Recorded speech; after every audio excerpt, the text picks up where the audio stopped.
morning.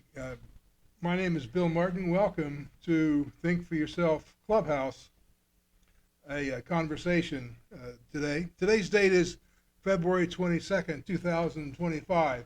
That's the date we're videotaping this show. We have to say that because history is moving so quickly, we don't know what's going to happen between the time we tape this conversation and when it's displayed on the internet sources. What we're going to do today is have a conversation with Dennis Reinhart, who's kind of a Jackson guy. He's a retired teacher, retired coach. He has a lot of ideas, and we're going to tag into some of them. First, however, I think we ought to try to get to know Dennis a little bit. So, Dennis, I'm going to ask you to talk about yourself for a little while. I'd like to know, where were you born, where you grew up, where you went to school, where you married, your children, that sort of thing. So carry on. I was actually from Meigs County, down on the river Pomeroy. My family's from there. And we moved from there to Jackson, and I was in Jackson until junior high. And then we ended up moving over to Albany because of my dad's job. Went to Ohio University. I was interested in social studies, so I majored in political science and got my degree to teach. And I came to Jackson, and I've been here ever since. And I've taught for 32 years in Jackson City schools. Then afterwards, I worked at the community school, CSA, when it was here in Jackson for a while, and I did some subbing. I'm also one of four guys that's coached at all three county schools, coached football anyway, so been at Wellston, Oak Hill, enjoyed my experiences there also. And so I've been retired, and I have an interest in the outdoors and nature photography, that sort of thing. But since things have changed, a lot of my time has been taken up the last 2 years trying to help make things better as far as what's going on in Ohio, what's going on in Jackson County. Okay, well, that's a good introduction. I know that as far as your hobbies are concerned, you're an avid photographer, are you not? Yes, I am. And you'll get out in those woods and you'll walk around. That's right. Yeah. Because I want people to see some things that they normally wouldn't get to see. There's some people that their mobility is not as good as it used to be, but they still love seeing nature, especially in Jackson County. We live in one of the most beautiful places on earth, I think. Certainly one of the most beautiful places in Ohio. And I like to try to promote that. And it's been a good hobby for me, especially when the lockdown was and nobody could get anywhere. I was trying to help people as far as their mental well-being by giving them advice of places to go and, trying to encourage them to appreciate nature. So I think, as I recall, the old Jackson YMCA, now the Jackson Area Family Activity Center, from time to time has woods walks, and you guide those, do you not? Yeah, yes, I have. I really enjoyed taking people to some of these places.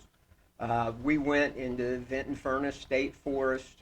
There was a hike there where we were able to go to an old ruin of one of the iron furnaces in a very unique place. It was called the Belgian Coke Furnaces. And it's kind of hard to believe, but that's the last remaining example of that technology in the world. And it's sitting in a forest in Vinton County. And so it's a very interesting thing to see.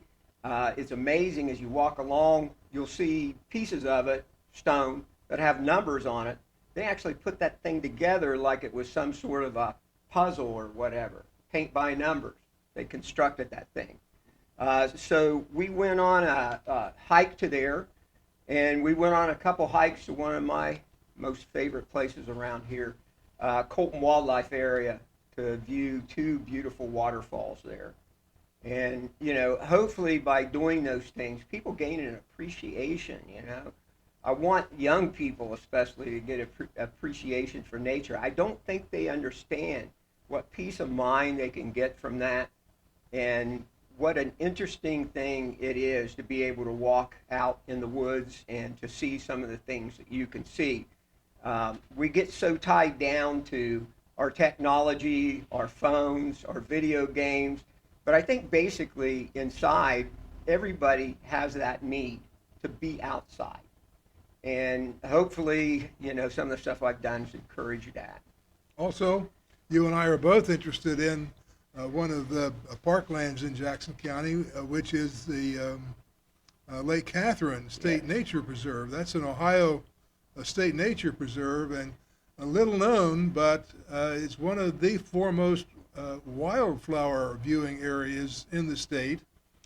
April's coming up, viewers. April's coming up. So my suggestion is once a weekend, take an hour and walk every weekend at one of the public trails at Lake Catherine State Nature Preserve and watch the progression of the wildflowers. You'll see it looks like they're planted. You can't believe that they just happen, but they just happen. All the lovely wildflowers, whites, blues, yellows, even some orchids out in the woods if you're careful.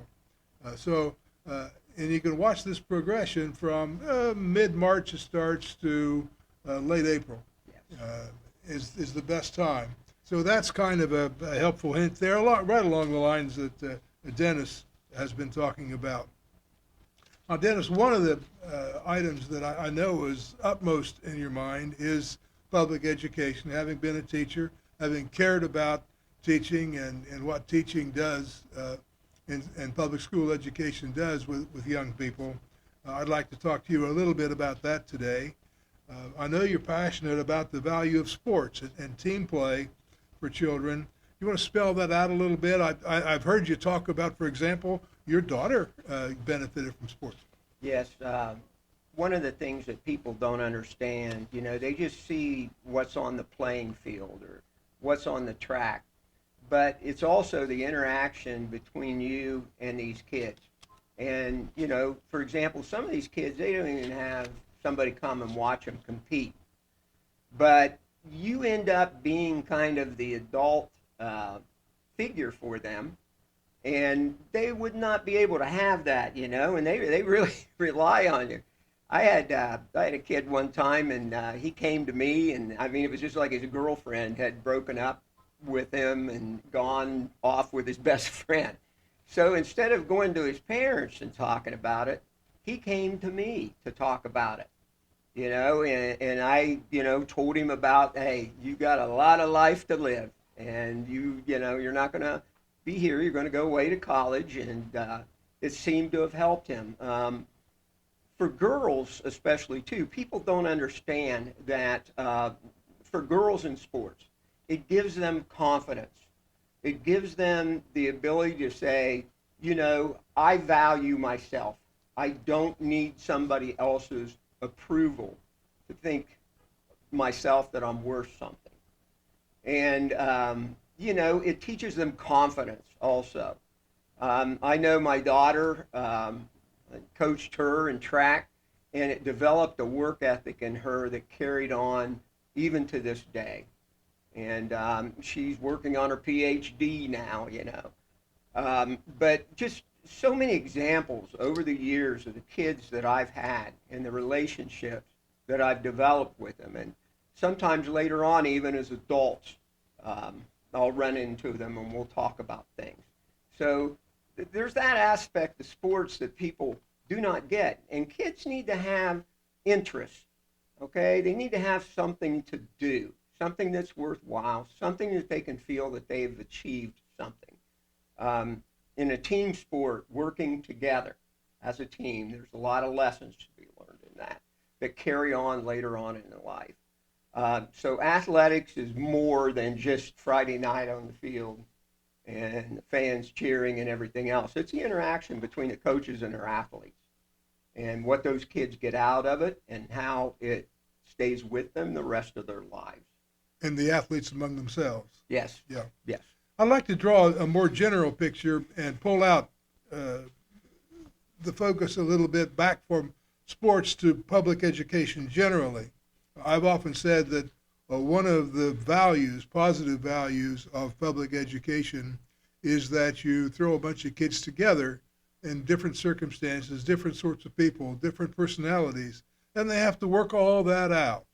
You can get the town kids, you get the country kids, you get the rich kids, you get the less rich kids, and they have to work out those relationships. You mentioned on your team, the young man came to you and said, well, I had to break up with my girlfriend. Yeah. Well, I'm sorry, but that happens pretty uniformly, universally in high school. And that's part of what you have to go through. You have to go through that process. That's what I think public education is, in addition, of course, to the academics that you have to learn how to be, for example, a good citizen, learn how to be a good student, learn how to be a good worker if you're going to go out on the job, those sorts of things. Well, one of the things that really, I was glad to see it, but when I was subbing, the way the kids, the special needs kids were together with these other kids in these phys ed classes. And these kids looked out for these special needs kids, and it's like, if those kids aren't there, how is there ever going to be contact between those two? And I will say this, not every private school, most private schools do not have to accept special needs kids. And, we are in a situation where funding for special needs kids may be cut back. And I think we have to be really concerned what's going to happen to those kids. Because basically we're trying to help those kids to have a normal life, to graduate, to be a contributing member however they can to this community. And special needs kids, we need to really consider what could happen to them with some of these cuts that are being made. Can we draw the picture that, in my view anyway, public high school education, public school education generally, has an advantage over private schools and perhaps religious schools, simply because you have a broader range of students, a broader opportunity for students to interact with one another, just like our country is. Our country has a broad range of people, and we should be getting together. We should be talking to one another. We should be interrelating to one another. We should be having love affairs and breaking up love affairs, all these things. That's what people are all about, and I'm afraid that we're just stuck on the screen all the time, and we're not having the relationships that we ought to have in order to form a more healthy union in our country. Another thing to think about is education in a democracy means an expansion of knowledge. It doesn't mean a restriction of knowledge. Our kids should be exposed to as much knowledge as they can be exposed to. If you're not doing that, then basically what you're doing is you're channeling them. It's not in education, it's indoctrination. And, they have to develop certain skills. And one of those skills is to think critically, to be able to identify what's a good source of information, what's a source of information that may just be, disinformation, propaganda. And I know that our teachers work very, very hard on this, the language arts teachers, the social studies teachers. And I'll have to say this too. If you hear of things you do not like in the public school, you have the opportunity to go to the school, to see what's happening. Look at the courses, examine the curriculum, see if that's anything close to what you're hearing is going on. And I'm sure you'll find it's not going on. Okay, we have very hard-working teachers in this county, at all 3 county schools. And as a citizen, as a taxpayer, you have the right to know. Take the time to go see what's being taught in your schools, what's being done. I'm sure you'll be really happy to find out that it's not some of the things that people say is happening. Okay, we've talked a lot about, do we have something going on back? Somebody's phone just went off. that happens from time to time. uh, I'll check my notes here, try to figure out where I was. Uh, let's talk a little bit about your experience as a teacher for the decades in the school system. I'm sure there are things that could be improved. And if you were going to make a suggestion on how do we improve public education, particularly in Jackson County as a local matter. By the way, I was about to say you had some remarks on thinking critically. There's a reason why we call this Clubhouse of ours Think for Yourself. Yeah. That's part of it. But I'd like to take your views. I know you've thought about the problems, about how we can make things better in the public schools locally. I think one of the things that there's a danger of right now with the cutting back of funding is that we're going to lose teachers. And when we lose teachers, that means that the class sizes are so much bigger. So, you've got classes with 35, 37 students in it. And that's not really conducive to being as effective as you could be. So I think it's very important that you can have class sizes that are manageable, and not just, for the benefit of the teacher, but for the kids to get the best education that they can get. And funding our schools is very important because we're all affected by it. Even the people that do not have children in schools are affected by it. And maybe we can talk about that in a little bit or something here. Mm-hmm. Go ahead. When I went to school a while ago, government was a required course, or civics was a required course. Yes. I get the impression now, especially in light of recent events, that lots of students coming out of the school system are not very well prepared for citizenship.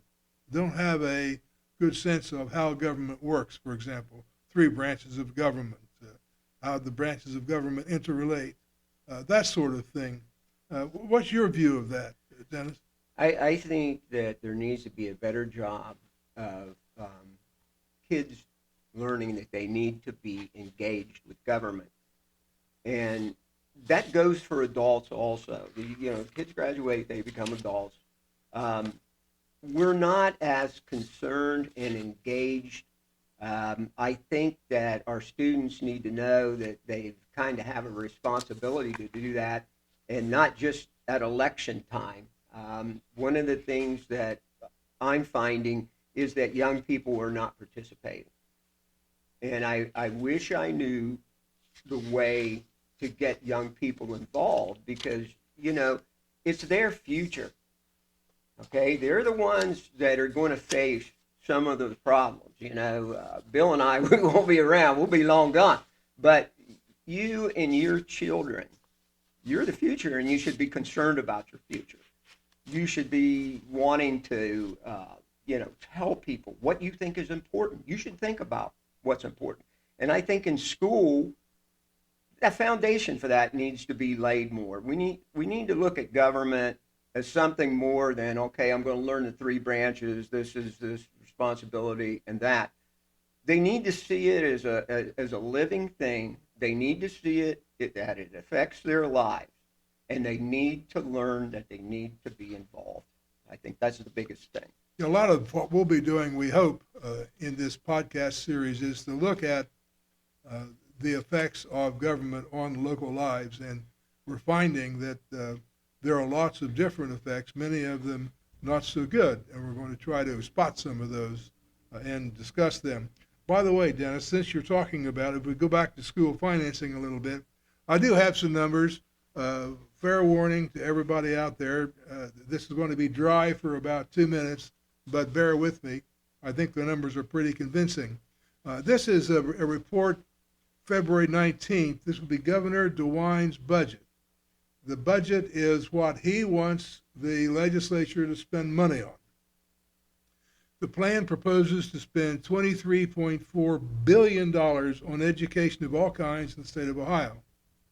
Of this, the traditional public schools from kindergarten through grade 12 will get $16 billion. This is a cut from previous funding of $103.4 million over 2 years, with more than half of the public school districts getting less state funding than they had before.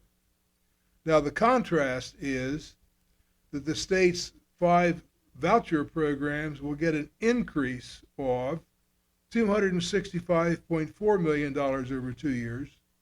Charter and STEM schools will receive an increase of $221.8 million.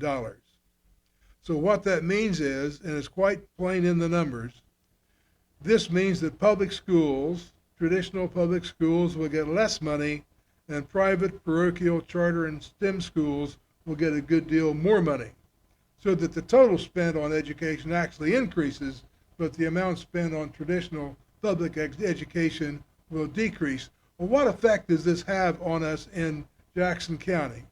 Well, we have some private schooling in Jackson County, but primarily, this is traditional public schooling. And in this rural area, we're going to be getting less money when we weren't adequately funded to begin with. So this is kind of one edge of the whammy that's going to happen to public school education in Jackson County. The other edge of the whammy is we don't know what's going to happen with the federal Department of Education and public schools in Ohio, especially in the rural area, get substantial funding from the federal government. So this could turn out to be, if we're not careful, a double whammy. So that's one of the themes we'll be having as we go forward, the problem in public school financing. Now, for decades we've had problems with public school financing in Jackson County, but I assure you the Ohio Constitution, our governing law, says that the legislature shall adequately fund common schools, meaning public schools. And that's simply a legal requirement that's been ignored for, in my opinion, decades. Okay. Bing, bing, bong, bong, bing, bing. You can't make this stuff up. Cancel culture, Musk, Trump style. This information was taken from the New York Times. The comments are our own. An inspector general was fired for issuing a report about the administration's freeze on foreign aid. He was just doing what his job required him to do. Elon Musk, Trump's immigrant rich guy, wants a Wall Street Journal reporter fired for revealing that one of Musk's cost cutters posted racist comments. The White House blocks Associated Press reporters from the Oval Office and Air Force One because the AP called the Gulf of Mexico by its name, which is the Gulf of Mexico. Trump seems to believe that he has the right to rename anything within his domain. How far will his domain reach? Trump threatens investigation of Department of Justice prosecutors who refused to seek dismissal of criminal charges against New York City Mayor Eric Adams. They were just doing their job.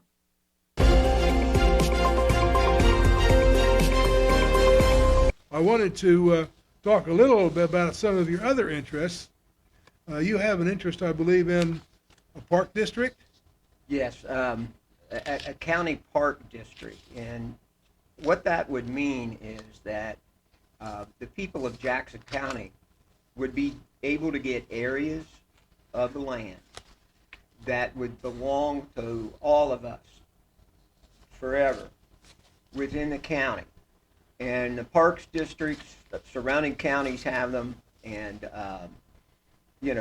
Ross County's got a really fantastic county parks district that they benefit from. And what it would involve is that you would have a separate government entity that would control the parks under the ordinances of the state of Ohio. They tell you what you can do, that sort of thing. But the value of the parks district is this, okay? Less and less public accessible land is out there for families. And that's going to reduce even more because you have private land companies that are coming into the county. They're buying up the available land. They're leasing it to a few people. And we want areas where people in Jackson can take their families, and these areas can be multi-use areas. It doesn't have to be like Lake Catherine, that it's an area that its purpose is to preserve rare and endangered things. These parks could be used for many purposes. One could be a children's trail. It could be a park for kids. It could be an educational thing. Ross County has this wonderful trail that has signage along it at different things where kids can observe nature, and they bring naturalists in. That's a valuable thing for our schools too. Our schools could use these parks districts also.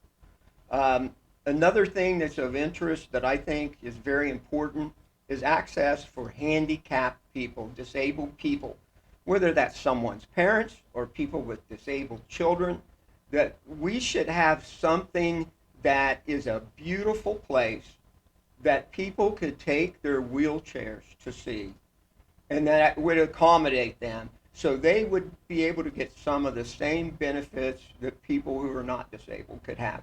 And that's a rare thing, too. If we were able to do that, we would be out ahead of a lot of people in the surrounding counties. And I'm sure people would come from a distance to bring their families, especially if they were families with disability that they were dealing with, to be able to see these things. I'm not a big proponent of, four-wheelers, but I understand. I understand people enjoy it. And, you could even have something to that. People drive clear to West Virginia to be able to use the Hatfield-McCoy Trail,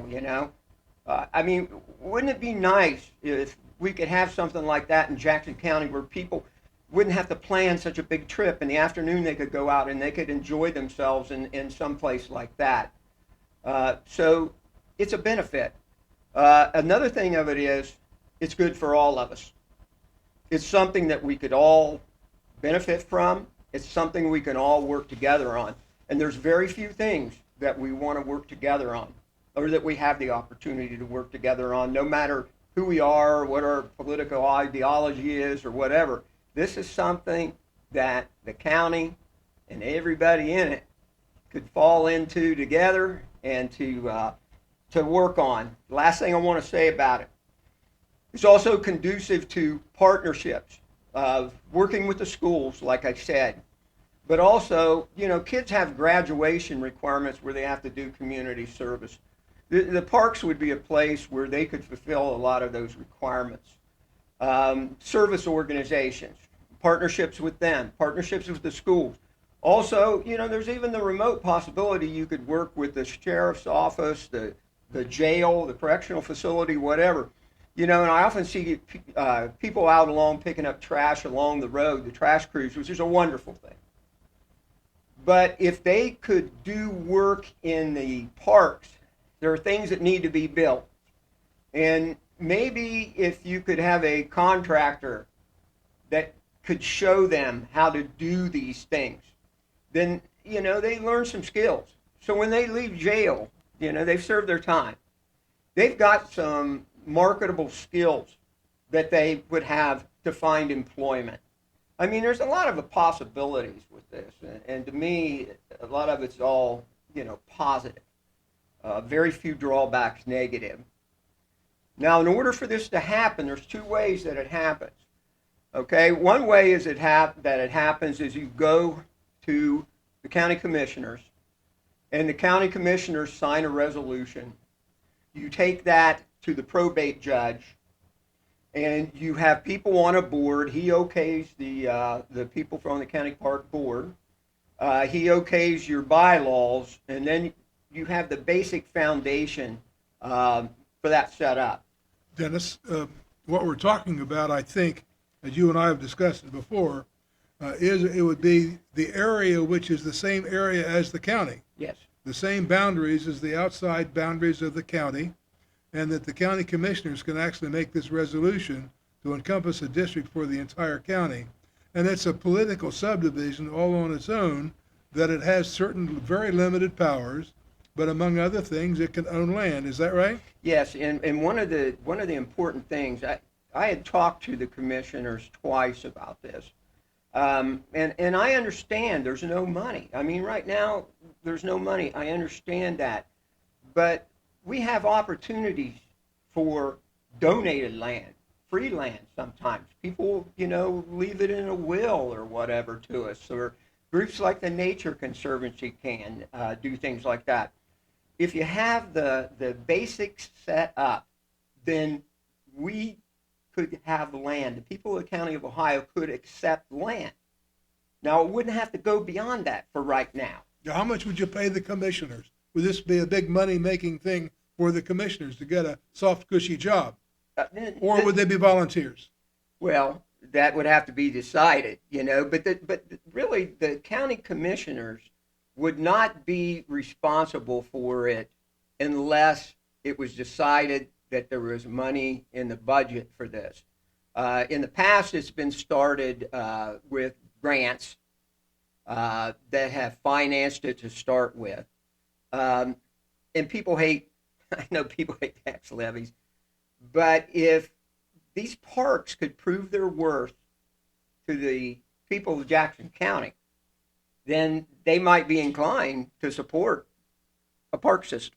You could probably get it started, though, on a volunteer basis. Yes, you could get it started. Oh, yeah. In the county that are trying to get walking trails established in the city of Jackson and around. It complements that. I would think that it would fit in with that quite well. Yeah. How would you go about getting this park district started?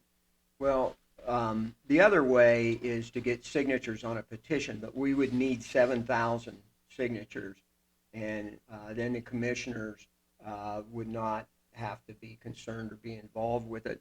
But that's kind of a high number. But we would like to also circulate a petition.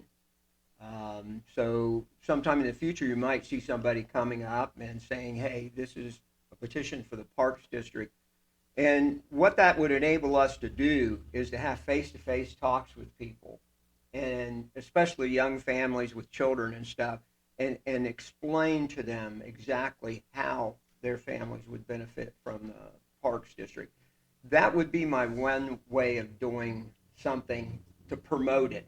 So then we would find out, what is the interest? Are people interested in doing this? A large number of people. Then maybe we could take the petition, we could take that to the commissioners and say, hey, look, these people, hundreds of people, have an interest in starting this Parks District. That's what I would do to promote it. One of the main things right there. In the last fall season, Dennis, you were probably pretty well known for having a tent out at the farmers market. Yes. Where you talked about your particular ideas. In that particular time, it was anti-gerrymandering that we talked. And the idea was to talk to people who were actually there. And we're successful at that to the extent that we're able to talk to a lot of people. Also, you were active in the street fair. First Thursday, I think they call it. Yes. We expect to continue to do markets when they become available. We expect to continue to do First Thursdays and other activities where you can meet people. So this petition that you're talking about, the way we've talked about it, might be basically addressed to the county commissioners. Dear county commissioners, please seriously consider a park district for Jackson County to begin a park, and don't have to spend a lot of money at it. And the petition would give you the double benefit of, first of all, an excuse to talk to people about it. Right. And second of all, something you can actually present to the organ of government that does the job, namely the county commissioners, because the folks we would hope we would talk to would, of course, be voters. Yes. This is a political activity, but I certainly remind our viewers that we've had this kind of political activity now for, 250 years, and we expect to continue to have it. So that's our package on Park District. Dennis, do you have any concluding remarks? Or? No, I just like your idea also of tabling for the Parks District too. Yeah, that would be a very good thing, and it would promote the beauty of Jackson County also. Yeah, that's one of the things that's foremost. You can tell when you talk to you that yes, more people ought to enjoy the blessings that we do have yes, in our community. Thank you.